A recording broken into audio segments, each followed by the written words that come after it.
Hello, everyone, and welcome to Midnight Whispers. I know many of you listen to these stories to relax and slowly fall asleep. Before we begin, feel free to leave a comment and tell me where you're listening from tonight. If you enjoy these stories, please like the video and subscribe to the channel. Now, get comfortable, take a slow breath, and let's begin.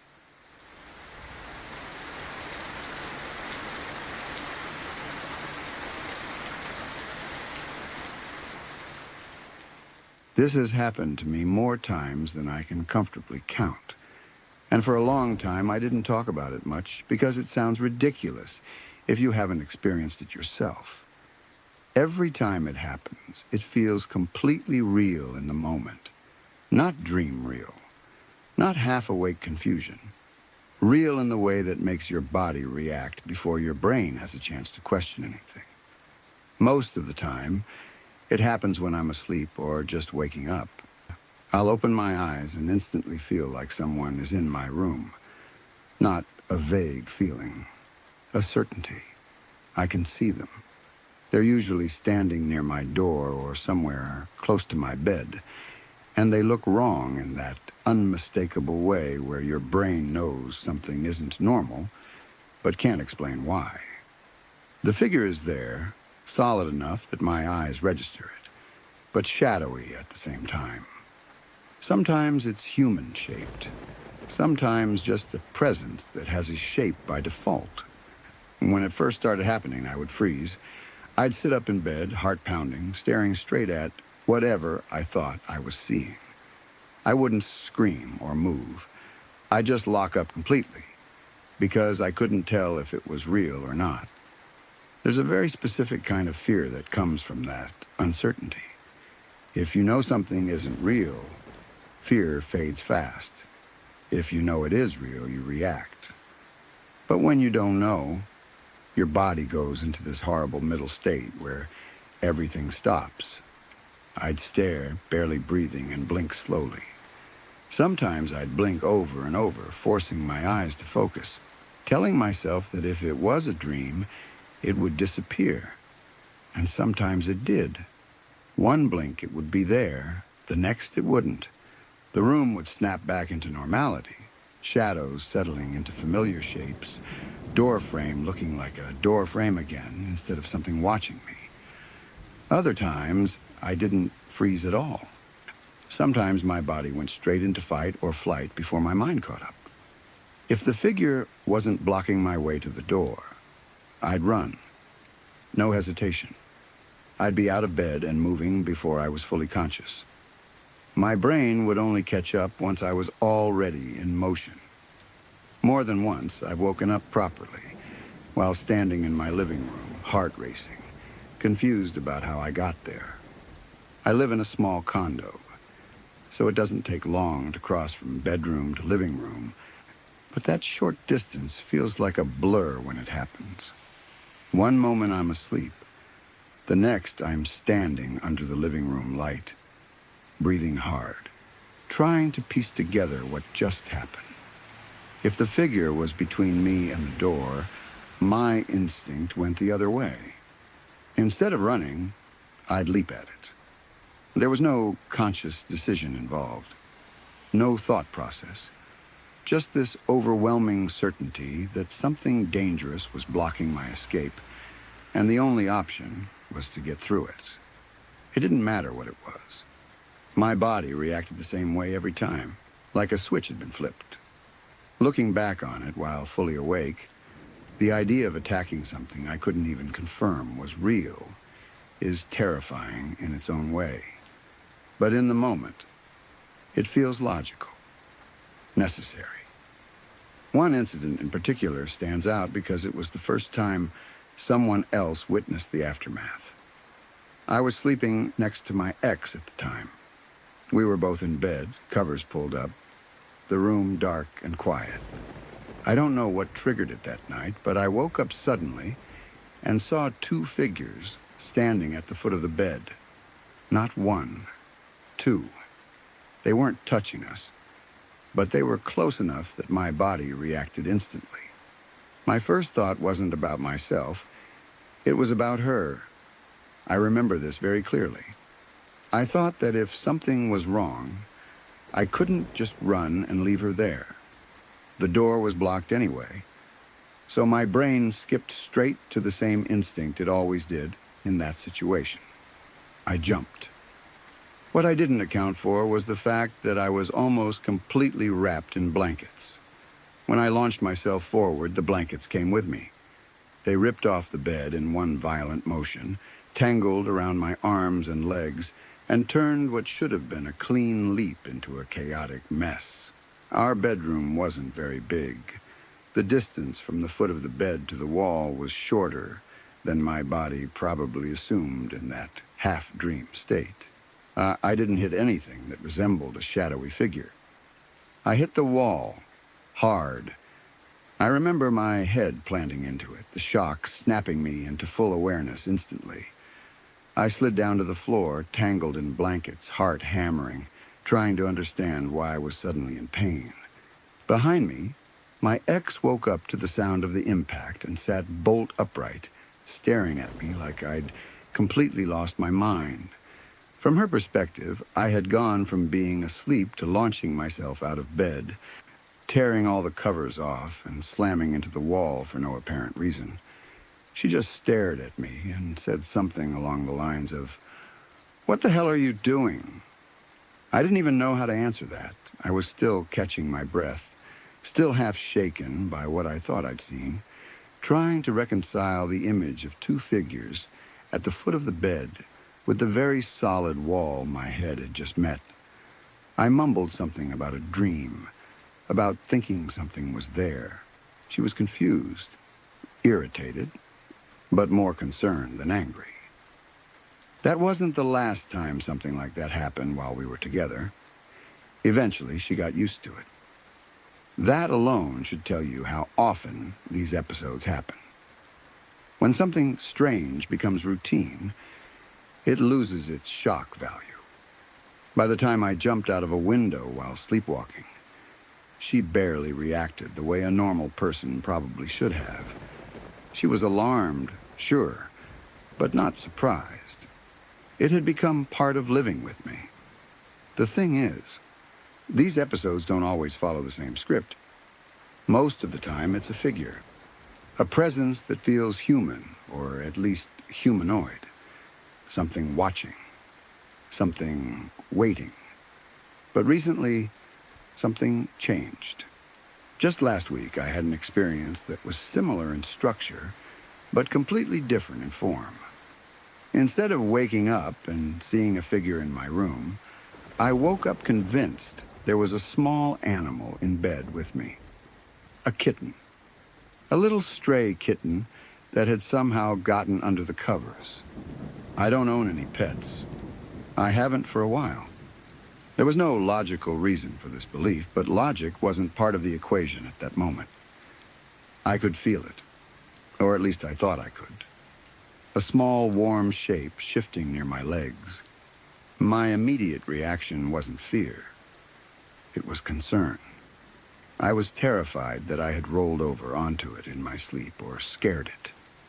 My heart started racing, but not in panic, in urgency. I started frantically trying to find it under the blankets, moving slowly and carefully, talking out loud without even realizing I was doing it. I remember whispering, telling it that it was okay, that it was safe, that I wasn't going to hurt it. I was desperate to reassure something that didn't exist. I pulled the covers back, expecting at any second to see a pair of frightened eyes or feel a tiny body scramble away. There was nothing. The bed was empty. The room was empty. The silence that followed felt heavy and disorienting. While I sat there for a long time, blankets bunched in my hands, trying to process how real it had felt. This wasn't the usual fear-based hallucination. This was emotional, protective, gentle even. That's what unsettled me the most. In all the other episodes, my reaction had been driven by perceived danger. This time, it was driven by empathy, by the instinct to protect something vulnerable. It made me realize just how convincing these experiences can be. My brain didn't just invent a threat. It invented a responsibility. I've read enough over the years to know that what I experience likely falls under sleep-related hallucinations or parasomnia. The brain waking up before the body, or vice versa. Dream imagery bleeding into reality. The mind filling in gaps before logic has time to intervene. I understand that explanation, and it makes sense on paper. But understanding it doesn't make it easier when it happens. In the moment, your body doesn't care about scientific explanations. It reacts to what it thinks is real. Your heart rate spikes, your muscles tense, your instincts take over. And by the time you're fully awake, the damage is already done. You've run into walls, ripped blankets off beds, terrified partners, or stood shaking in another room wondering how you got there.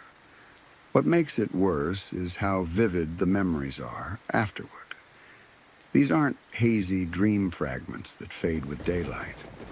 They stick with you.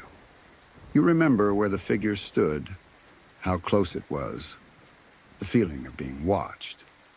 Or, in the case of the kitten, the warmth and the panic and the sudden emptiness when you realize nothing was there.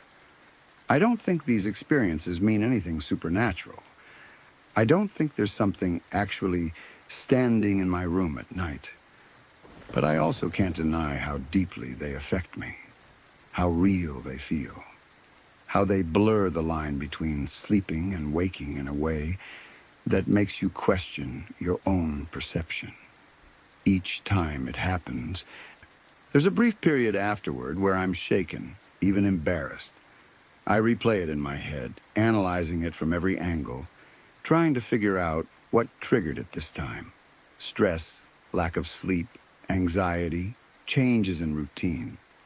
Sometimes I can trace it back to something obvious. Other times, there's no clear cause at all. The kitten incident especially caught me off guard because it broke the pattern I'd come to expect. It showed me that my brain isn't limited to one type of illusion. It can create whatever makes the most emotional sense in the moment, whether that's a threat or something that needs protecting. And that's the part that still gets to me. Because if my mind can do that so convincingly while I'm asleep, it's a reminder of how fragile our sense of reality really is.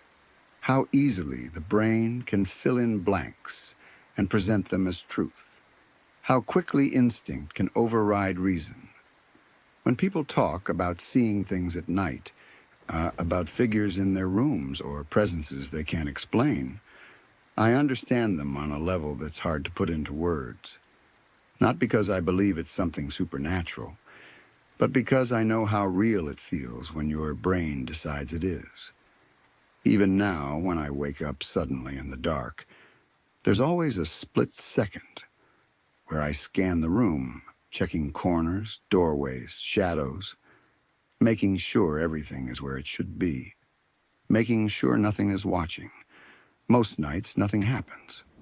But every once in a while, my brain reminds me just how convincing it can be when it decides otherwise.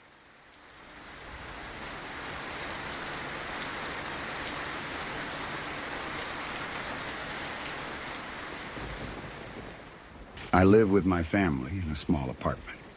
It is not big, but it has always felt safe and familiar. My room is simple.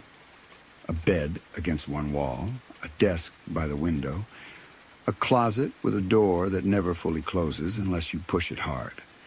I know every sound that place makes. The hum of the refrigerator through the wall, the pipes in the early morning, the quiet breathing of my family in the next room. That is why what happened that night still unsettles me.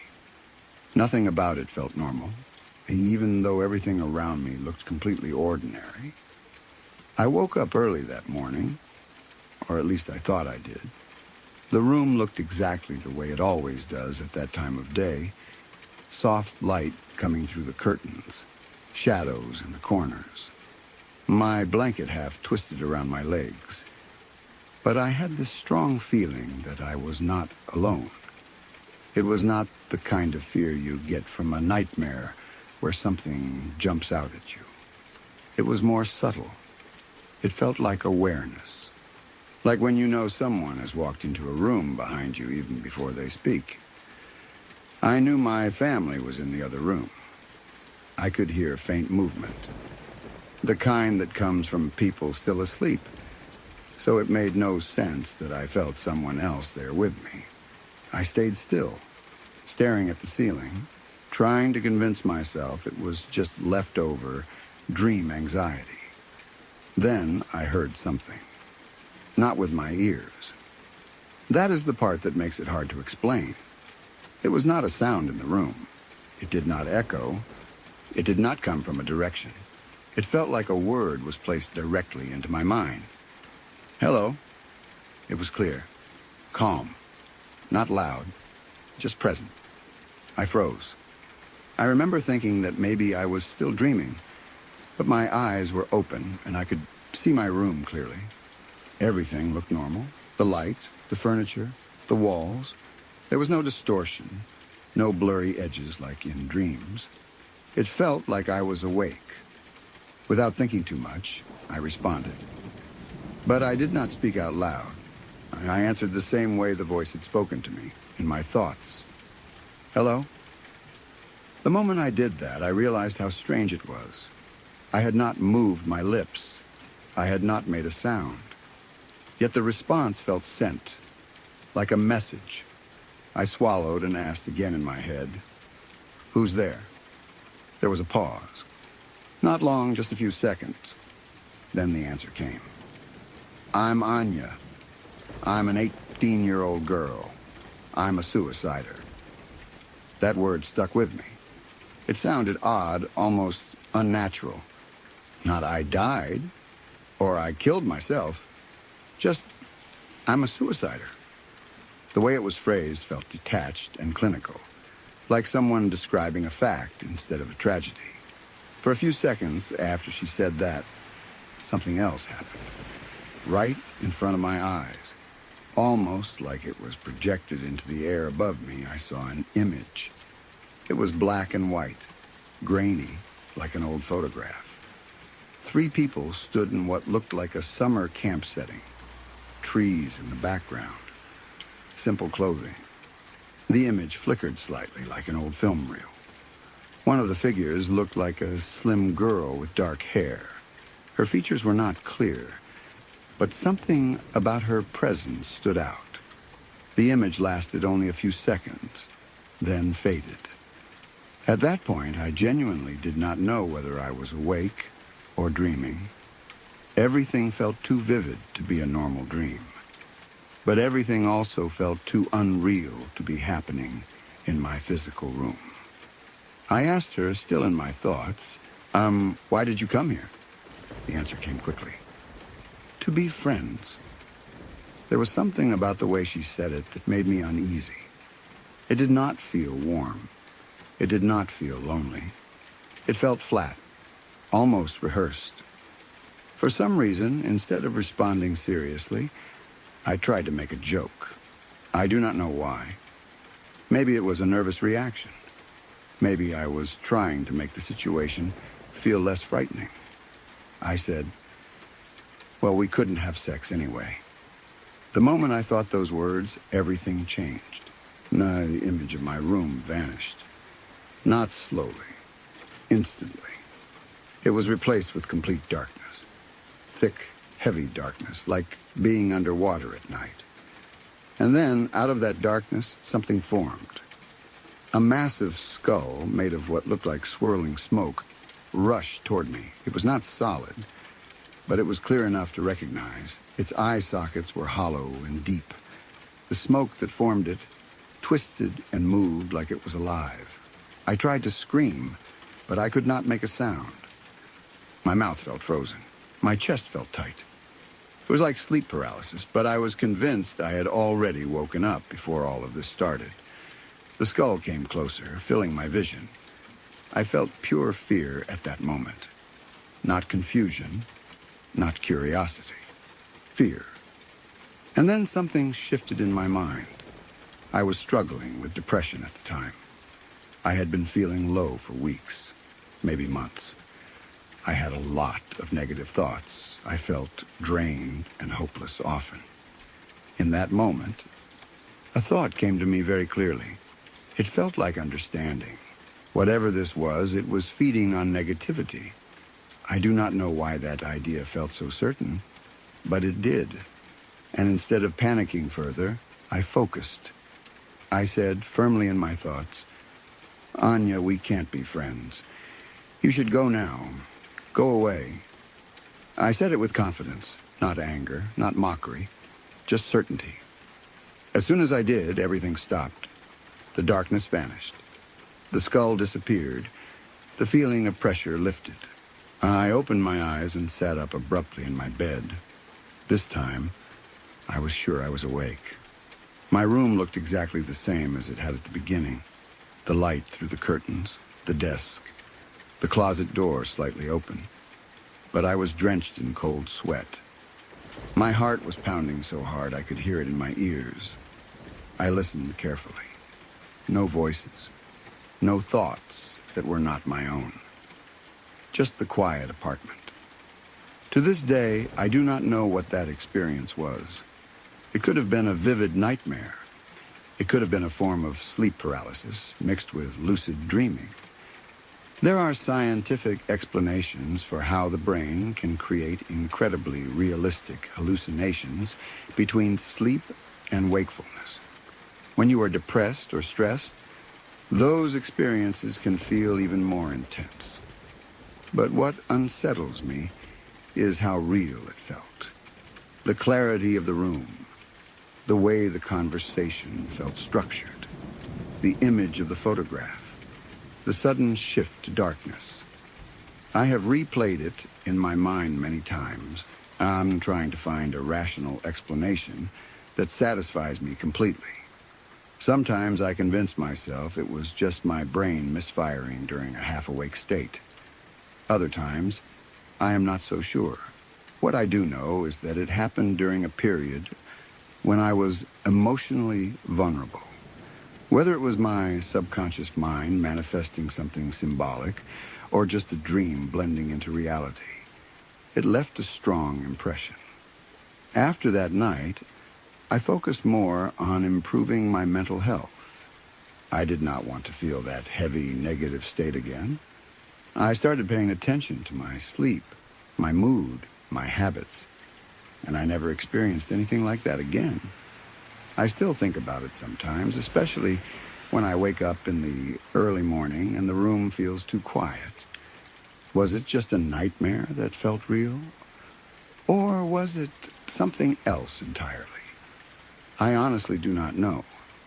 But I will never forget how convincing it felt in that moment, and how quickly fear can blur the line between dream and reality.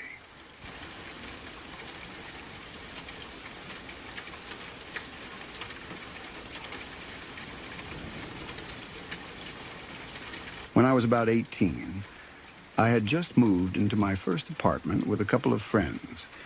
It was one of those small, slightly messy places that felt huge at the time because it was ours. We were figuring out adulthood together, working random jobs, staying up too late, and thinking we understood the world better than we actually did. That was when I met a guy named Spencer Heights. He was older than us, but not by much.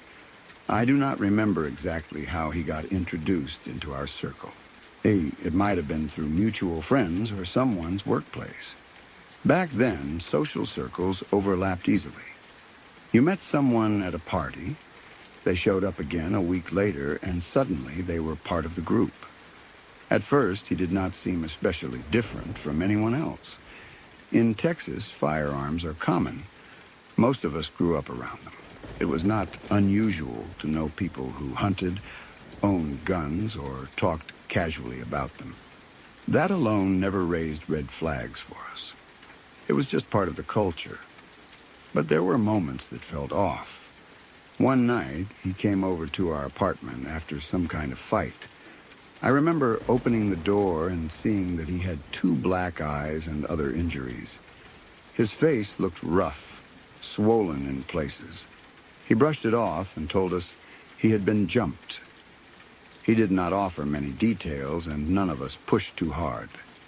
At 18, you do not always ask the questions you probably should. Looking back, there were signs that he was not in a good place emotionally. There was anger just under the surface sometimes. He could go from calm to intense very quickly. But at that age, intensity can look like passion or toughness. We did not see it as danger. We saw it as personality. He talked about his childhood once or twice, but not in depth. I remember enough to know that it was not easy. There were rough circumstances, instability, and things that probably shaped him in ways we did not fully understand. I do not remember clearly, and honestly, I do not want to go deep into that. It is not my story to tell in detail, but it was clear that he carried weight from his past. Then everything changed. His recently ex-wife was hosting a football party with friends. From what I understand, it was meant to be a normal gathering. People watching the game, eating, hanging out. Nothing unusual. But when he found out about it, something inside him snapped. What happened next was devastating. He murdered 8 people in the Dallas area that day. 8 lives ended because he could not control his rage. It was described as a crime of passion, but that phrase feels too small for something that large. Passion sounds dramatic and emotional. This was violent and permanent. When I heard what had happened, I could not process it at first. The name sounded familiar, but my brain refused to connect it to the person who had stood in our apartment with 2 black eyes and shrugged off his injuries. The guy we had laughed with. The guy who had sat on our couch. It is a strange feeling to realize that someone you once knew is capable of something like that. There is a distance between a murderer and a person you met. When it is someone from your own circle, even loosely, that distance collapses. It forces you to question your judgment. How did we not see it? And were there signs we ignored? Or was it something that built quietly until it exploded? After the news broke, everything felt different. The details were overwhelming. 8 people gone, families shattered, friends traumatized. And in the end, he lost his own life too. There is nothing romantic about a so-called crime of passion. It is not dramatic in the way movies portray it. It is destructive, selfish, and irreversible. Rage that lasts minutes can destroy generations of stability. I have thought about that time in my life a lot. At 18, you assume that danger looks obvious. You think violent people will look different. But often, they do not. They blend into everyday life until something triggers them. That does not mean everyone who struggles with anger becomes violent. Most people with difficult pasts do not harm others. But unresolved trauma, combined with access to weapons and emotional instability, can create a dangerous mix. In Texas, guns are common. That in itself does not make someone violent. Millions of people own firearms responsibly. But when someone already feels unstable or deeply angry, access can make a terrible decision easier to carry out. The hardest part for me was realizing that we liked him. We genuinely did. He could be funny. He could be loyal. He did not walk around announcing violent intentions. That is what makes it unsettling. You start to replay memories. The night he showed up bruised. The times he spoke bitterly about his ex-wife. The intensity in his voice when certain topics came up. Were those warning signs? Or are we only noticing them now because we know the outcome? When something like that happens, there is also guilt that makes no logical sense. I was not involved. I did not encourage anything. I had no idea what he was planning. But there is still a strange feeling of proximity, like being near something dark without knowing it. I also think about the victims. 8 people who probably thought they were attending a normal gathering, a football party, something ordinary. They could not have imagined it would end that way. Their families lived with that loss forever. It changed how I see anger. It changed how I see unresolved emotional pain. And it changed how I understand the phrase, crime of passion. That phrase can make it sound impulsive and temporary. But the consequences are permanent. He did not just lose control for a moment. He made choices. Each step required a decision. And those decisions cost 8 lives. I am not sharing this to sensationalize anything. I do not even like reading the articles about it. The details are heavy. The names carry weight. Once something like that touches your life, even indirectly, it does not leave easily. It is strange to think back to being 18, sitting in that apartment, unaware of what would happen. Life felt simple then, complicated in normal young adult ways, but not dark. Now, when I meet people who seem intense or unstable, I pay more attention. I do not jump to conclusions, but I listen differently. I respect the power of unchecked anger in a way I did not before. It also made me reflect on how important it is to address mental health seriously. Not every angry person becomes violent, but untreated rage combined with humiliation, jealousy, and access to weapons can spiral quickly. I still remember his face when he stood in our apartment with those injuries. At the time, it was just a strange moment.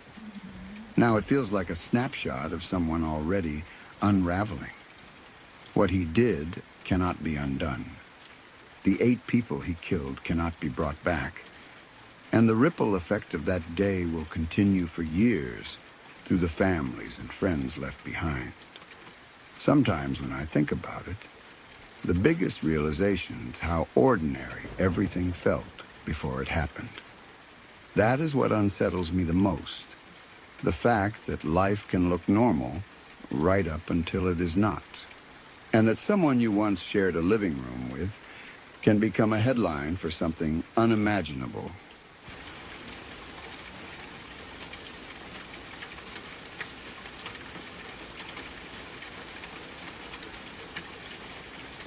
I used to live in a very small town that sat right on the edge of a forest. When I say small, I mean the kind of place where everyone knows everyone else, where you can drive across town in just a few minutes, and where news spreads faster than the local radio. It was quiet, remote, and sometimes peaceful in a way that felt comforting. Other times, it felt isolating. The forest surrounded much of the town. Tall trees, thick undergrowth, and long stretches where you could walk for miles without seeing another person. As kids and teenagers, we used to wander around the edges of it without thinking much about danger. It was just part of our environment. One night, something happened that changed the mood of the whole town. A house on the outskirts caught fire. It was far enough from the center that by the time people noticed, the flames were already strong. I remember seeing the glow in the distance and hearing sirens cutting through the quiet night. In a town that small, any emergency felt personal, even if you did not know the people involved. The fire department eventually put out the flames, but the house was destroyed. The next day, everyone was talking about it. There were rumors at first. Some people said it was an accident. Others said it might have been faulty wiring. Then we found out that someone had died inside. It was Claudia. That is not her real name, but she was a close friend of mine. We had grown up in that same small town. We had shared classes, jokes, plans for the future. She was the kind of person who laughed easily and talked about wanting to leave someday. to see more of the world than our little town could offer. Hearing that she had died in that fire did not feel real. It felt like something that happened in another town, another state. Not here. Not to someone I knew. The days after were heavy. The town felt quieter than usual. People spoke in softer tones. At her funeral, you could see the shock on everyone's faces. When someone your age dies suddenly, especially in a tragic way, it shakes your sense of safety. It reminds you that life is fragile in a way you're not ready to accept. Over time, though, the intensity faded. That is what happens in small towns. Life continues. New events replace old ones. People move on, at least outwardly. Claudia's house was cleared. The burned structure was eventually removed. The lot remained empty for a while, then someone talked about rebuilding. Years passed. Her name came up less and less. New families moved in. Kids who were younger barely remembered the fire. The town slowly absorbed the tragedy into its history. One afternoon, years later, I was walking in the forest alone. I used to do that sometimes when I needed to clear my head. The forest was quiet in a way that felt calming, as sunlight filtered through the leaves, creating patterns on the ground. There were birds in the distance, the sound of wind through branches. I was not thinking about Claudia that day. As I walked deeper along a narrow path, I noticed something ahead of me between the trees. At first, I thought it was just light hitting something pale, but then it moved. It was a figure. From a distance, it looked white or pale against the darker greens and browns of the forest. It was standing still. I facing in my direction. I stopped walking. My first thought was that it might be another person. Maybe someone else out hiking. Then I made eye contact. Even from where I stood, something about the face felt familiar. It is difficult to describe. It was not clear and sharp like seeing someone up close. It was more like recognition through impression. The shape of the face, the way the head tilted slightly. It looked like Claudia, but not as I remembered her. The figure seemed thinner, paler, almost drained of life. The word zombie-like is the closest description I can find, not in a dramatic horror movie way, but in the sense that something felt wrong. The skin looked too pale, the posture too stiff. For a few seconds, neither of us moved. Then it started coming toward me. Slow at first, then faster. I felt my body freeze before my mind caught up. My heart began pounding hard in my chest. I told myself it could not be her. She was gone. I had seen her buried. This was not possible. But the figure kept approaching. When it got close enough, it reached out. I remember feeling something at my neck. Not sharp pain, but pressure. Like hands gripping me. That snapped me out of whatever frozen state I was in. I pushed back and ran. I do not remember choosing a direction. I just ran. Branches hit my arms. Leaves crunched under my shoes. My breathing became loud and uneven. I did not look back immediately because I was afraid of what I might see. After a few seconds, I glanced over my shoulder. It was there, following me. Not running exactly, but moving quickly. The white shape weaving between trees. I felt a surge of panic that made my legs move faster than I thought possible. The forest felt endless in that moment. Paths that had once felt familiar now felt confusing. I focused on one thing, getting out. Eventually, I saw the edge of the forest ahead, the line where trees ended and open land began. I pushed toward it with everything I had. The moment I crossed out into the open area, I stopped and turned around. There was nothing there. No white figure. No movement between trees. Just the quiet forest, looking exactly as it always had. I stood there, gasping for air, my neck sore, where I thought I had felt hands. I looked around carefully. There was no one nearby. No sign that anyone had been following me. I waited for several minutes, scanning the tree line. Nothing moved except leaves in the wind. I walked home slowly, my mind racing. Part of me tried to rationalize it immediately. Maybe it was someone playing a prank. Maybe my mind had filled in details because of the setting. Maybe grief, even years later, can surface unexpectedly. But I had not been thinking about Claudia before that moment. That is what made it feel so strange. After that day, nothing like it ever happened again. I did not return to that part of the forest. Not because I believed something supernatural was there, but because the memory of that experience was enough to keep me away. Soon after, I moved away from that town entirely. Life pulled me in other directions. New cities, new people. The small forest town became just a chapter in my life. Even now, when I think back, I do not know what to make of it. Was it my mind creating something from buried memory and unresolved grief? Was it fear triggered by being alone in a quiet place? Our brains are powerful, especially in environments that already feel isolated. Or was it something I simply cannot explain? I do not claim to know. What I do know is that it felt real in that moment. The eye contact, the movement, the pressure at my neck, the sound of my own breathing as I ran, and the emptiness behind me when I reached the edge. It only happened once. And sometimes I wonder if that makes it easier or harder to understand.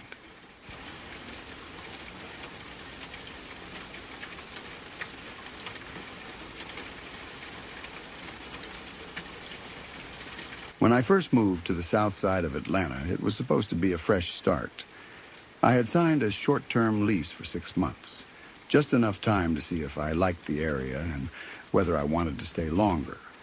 It was my first time living there on my own, and everything still felt new. The streets, the people, the rhythm of the neighborhood. I was learning where the corner stores were, which roads were quieter, and which shortcuts made bike rides faster. That first weekend, I was still in that phase where everything feels slightly unfamiliar but exciting. I had ridden my bike a few streets over to visit a friend. We spent the evening talking, unpacking boxes, and joking about how strange it felt to be settling into a new place. Nothing dramatic, just a normal weekend night.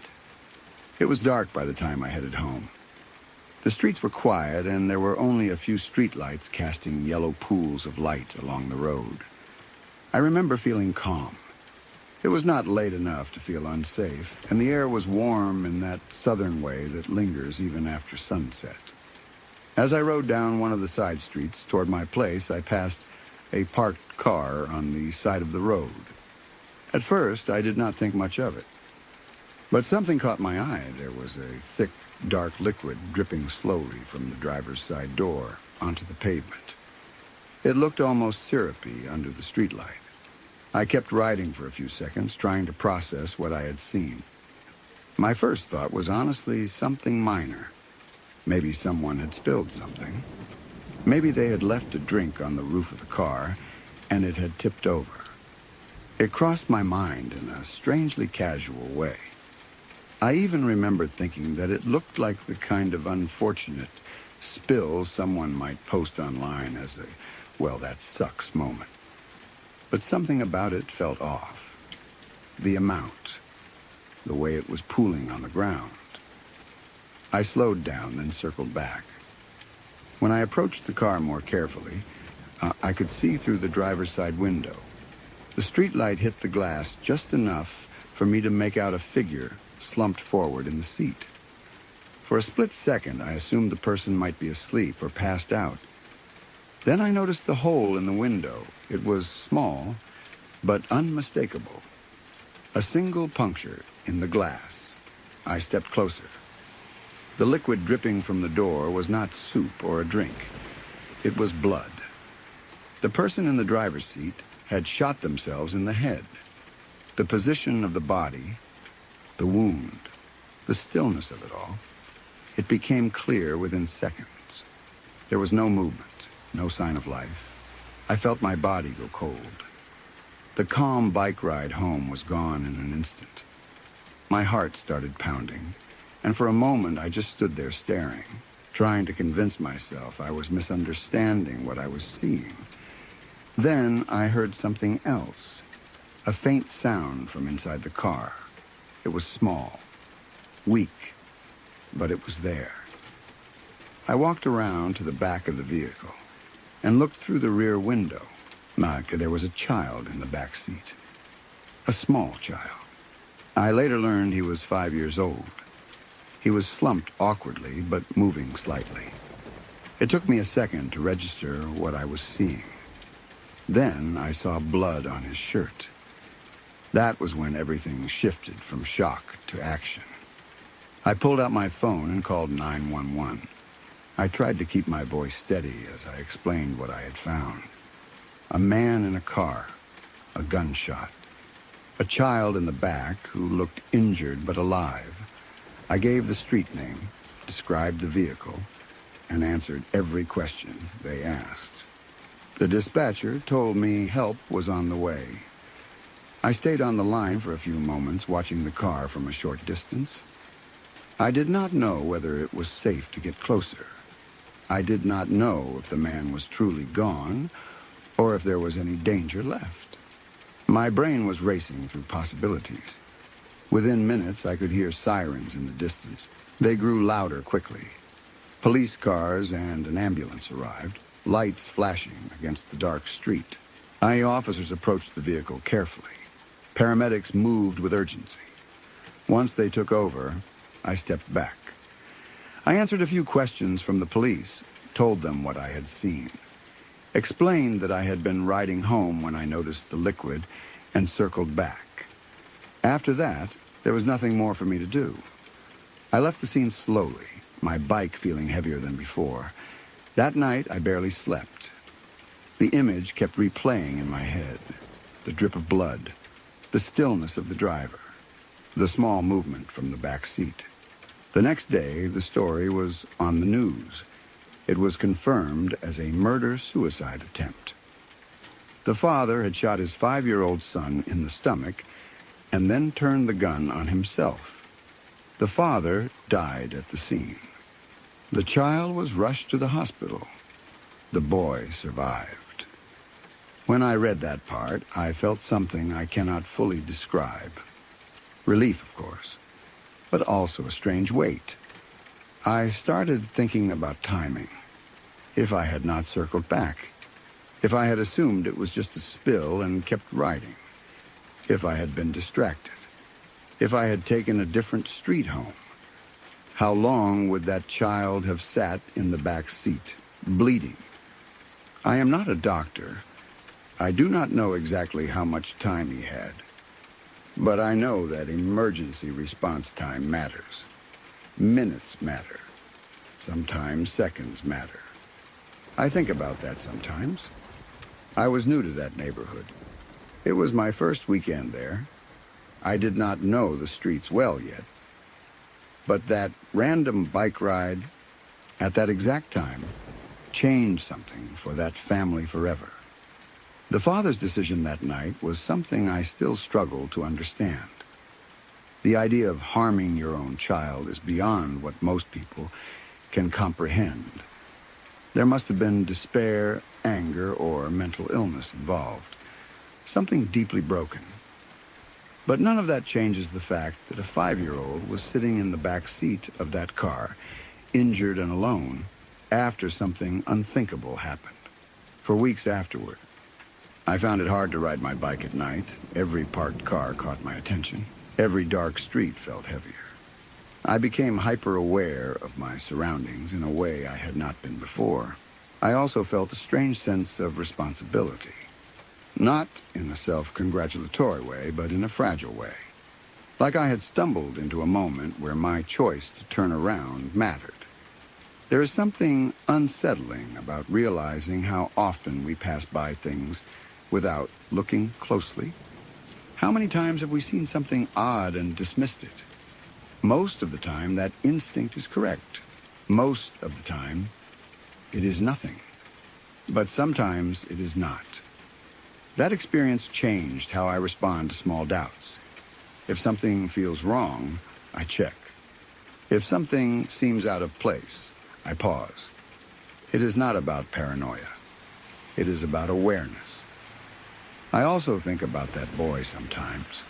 He would be older now. He survived something that no child should ever experience. I hope he had support. And I hope he had people who helped him heal physically and emotionally. And I still think about the what-ifs. What if I had not circled back? What if someone else had found them later? What if the ambulance had been delayed? I do not like thinking about it for too long, but the thought lingers. That first weekend in Atlanta was supposed to be about settling into a new chapter of my life. Instead, it became a moment I will carry with me forever. It taught me that ordinary nights can shift into extraordinary events without warning. It taught me that paying attention can matter more than we realize. And sometimes I allow myself to believe that the simple decision to turn my bike around made the difference between life and death for a 5-year-old child. I do not know that for certain, but I think about it.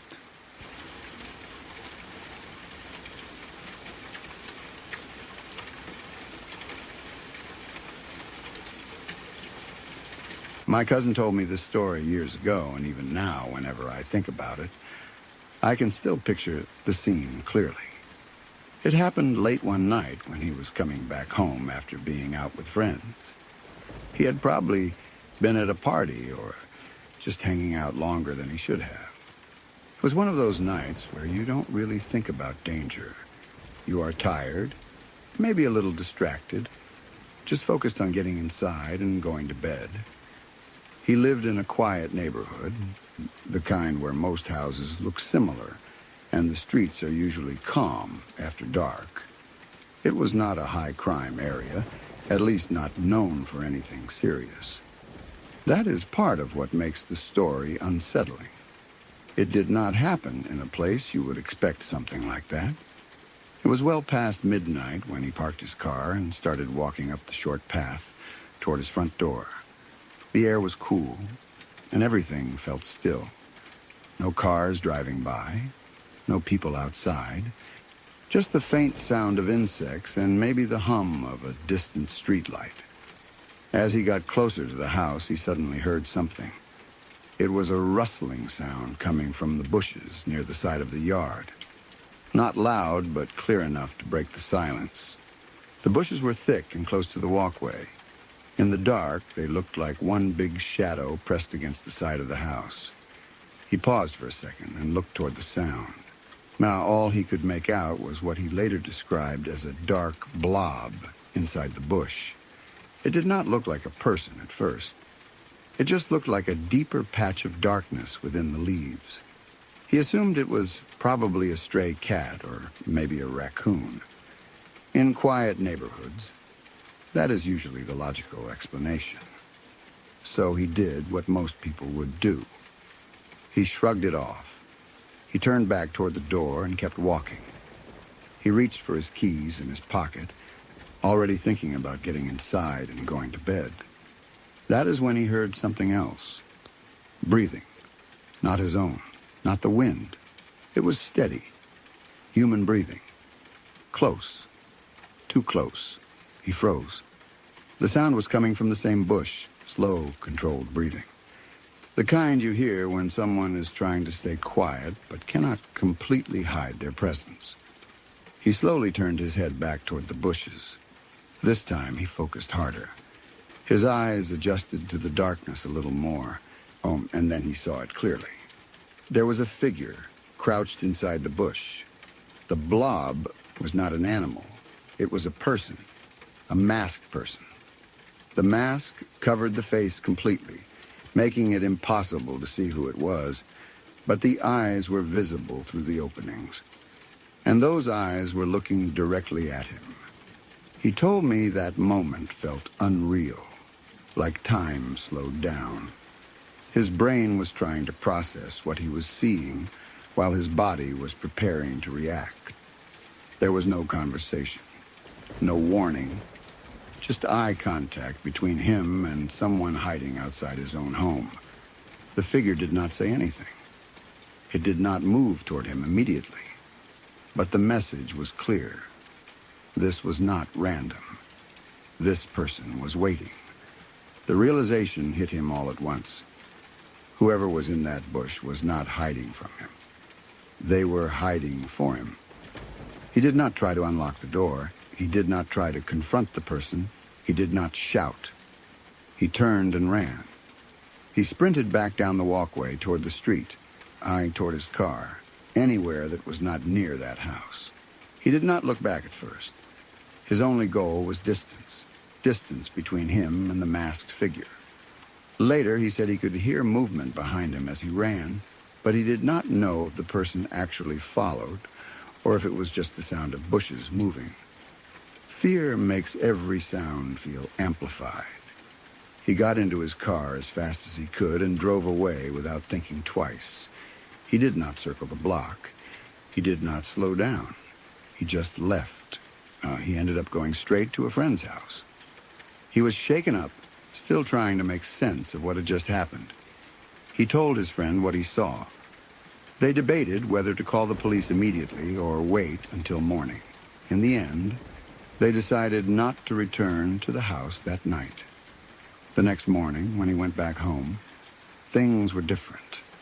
There were signs that someone had tried to break in.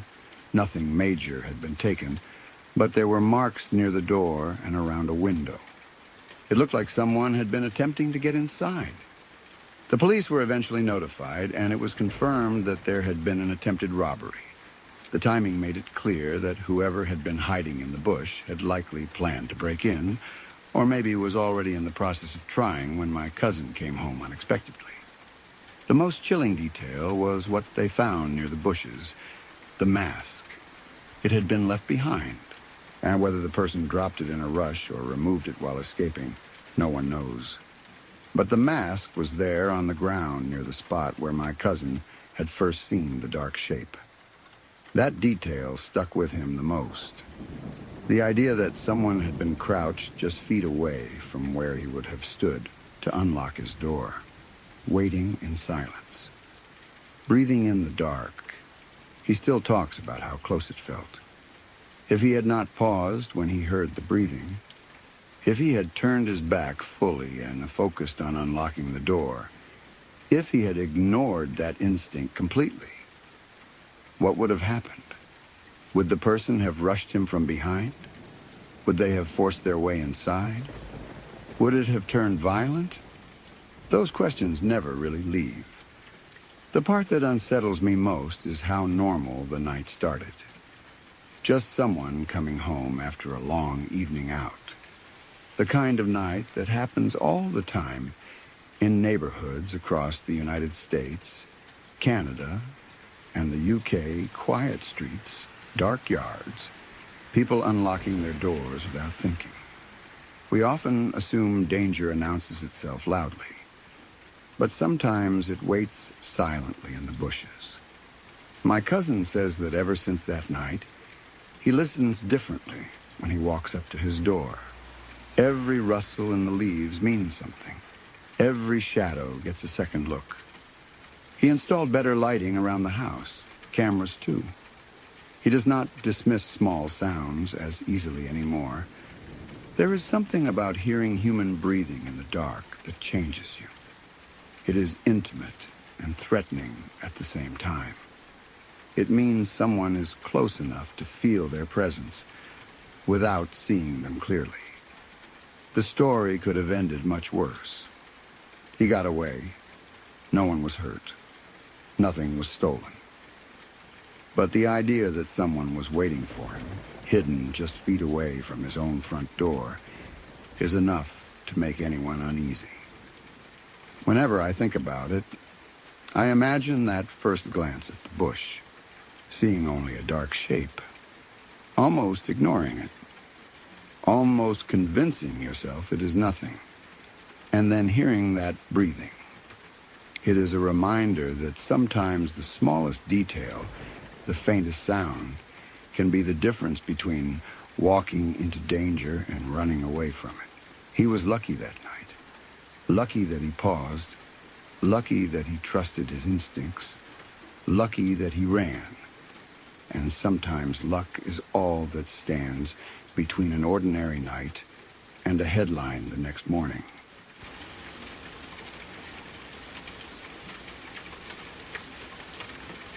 If you're still here, then these stories didn't simply fade away. They settled in. Every story you heard tonight came from real moments, real people, and real situations where something felt off or nearly went wrong. If you want to keep exploring stories that linger in your thoughts long after the night grows quiet, consider subscribing to Midnight Whispers. There are more stories waiting in the dark, and not all of them let you leave in time.